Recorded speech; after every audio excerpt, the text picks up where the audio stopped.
Hello guys, welcome back my channels. Nagluto ako ng ng kabsa. Ayan guys. Lahat naman ng mga ingredient nandiyan na guys. Ayan na.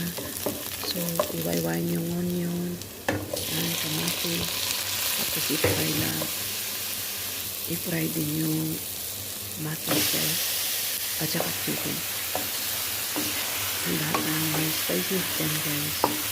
Ayan. So, naghugas na din ako ng rice guys.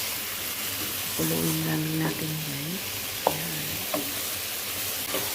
Ayan. Chicken i-fry guys.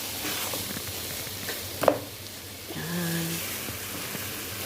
So, ayan. Pakuluin natin ng 20 minutes. Ayan guys. So, lagyan ng tubig guys. Yan, pakuluin na natin. Napakasarap ng kabsa guys. Chicken kabsa yan guys. Yan. Alisin ko na yung guys, yung mga onion. Saka yung tubig niya guys, ilagay na yung rice guys. Ayan na. Napakasarap guys. Try niyo guys, lutuin guys. Salamat.